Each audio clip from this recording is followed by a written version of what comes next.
Hi everyone, my name is Ashley Woodall and I am taking this course with the plan to become fully certified in California to teach special education. Today we're going to talk about the APERS scale self-assessment tool when assessing a classroom environment. So in the area of social competence, I observed in a ESY class and looked at how the classroom encourages or discourages social competence. So in this classroom or in this program, it's done really well. There are multiple materials and activities that encourage communication and social interaction, and they're implemented as part of the curriculum. And opportunities are provided for students with autism to participate in extracurricular activities with support.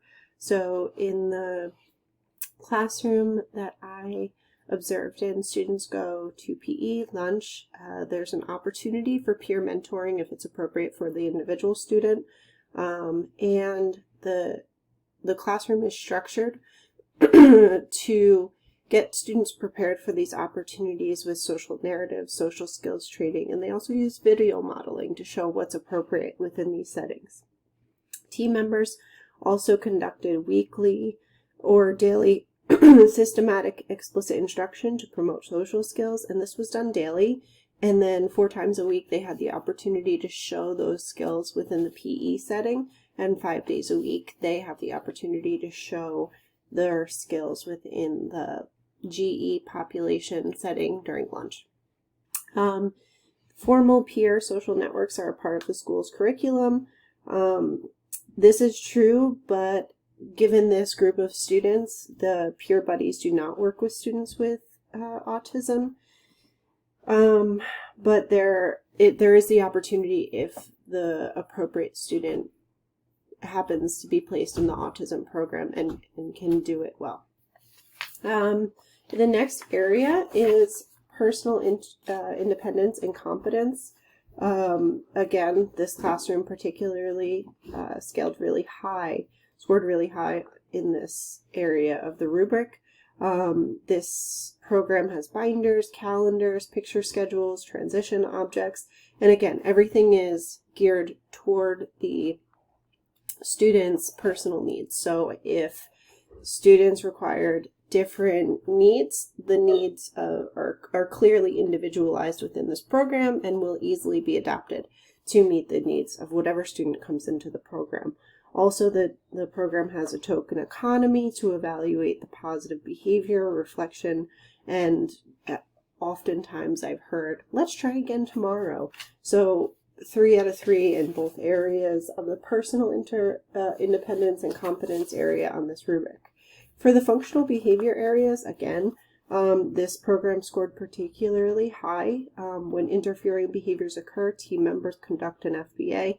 For 4 out of the 5 students within the program, those students have an FBA. So I gave this program a 3 in that area.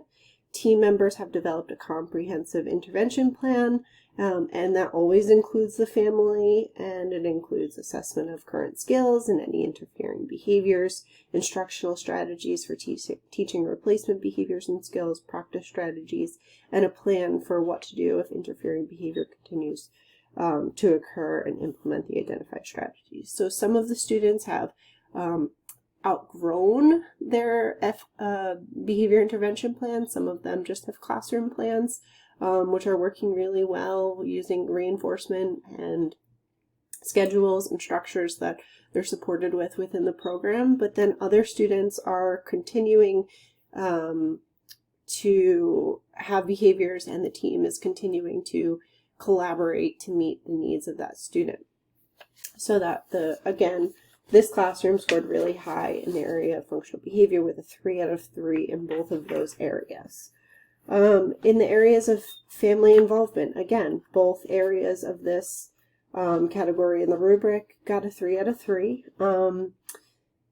Key team member has a system for regular communication. Honestly, all of the team members have a system for communication. The case manager generally is the one who reaches out the most, but all of the team members have made parent contact, and all of them continue to have a plan to do that.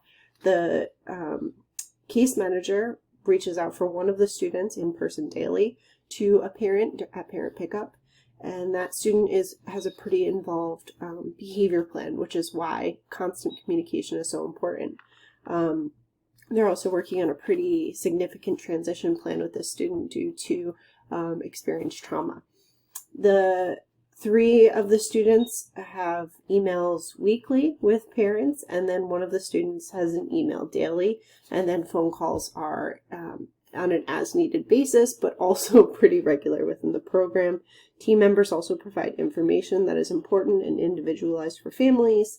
The communication strategies are individualized, and the communication seems pretty informal because it's so consistent. Yes, it includes data. Yes, it includes present levels consistently, but the communication is always free of jargon, and the parent shows to be very involved and knowledgeable of the process and where the student is at and why the student is at that stage. And it's clear that this is ongoing communication. So in that area of the rubric for this classroom and this program, it was a 3 out of 3. In the last area of the rubric, it's called teaming. And this has 3 areas, and in the first 2, it was 3 out of 3. Systems are in place for making decisions at team meetings. It seems like the case manager and all of the service providers are all in very good communication. No problems there. A key member, the special education teacher, is assigned and has ongoing collaborative relationship with all team members. That was clear. Team members are constantly popping in and out of the classroom to observe students, check in on them, look over data, train IAs, just through conversations or some modeling if appropriate. And then team meetings are scheduled at regular, predictable times throughout the school year. The only area that was lacking is that the paraprofessionals had no training about special education, developmental disabilities, or specifically autism. In order for the IAs to work within the program, they just have to pass the CBEST exam and then be interested in working within the program. So the skill set of the IAs vary very much within the program and the other special education programs within the area that I saw. And the really knowledgeable IAs have picked up information from on-the-job training and have just had really great relationships with the professionals within the school environment, which have given them a better skill set. The only training that is offered by the district is a physical intervention training, unfortunately, and that's more of a reactive strategy.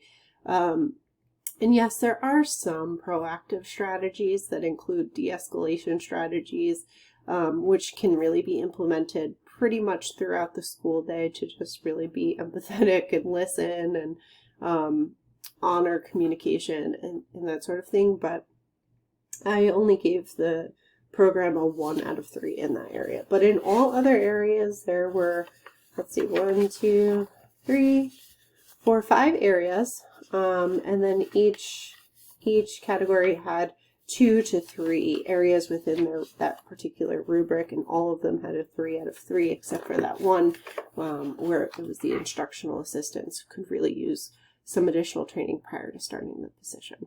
Thank you.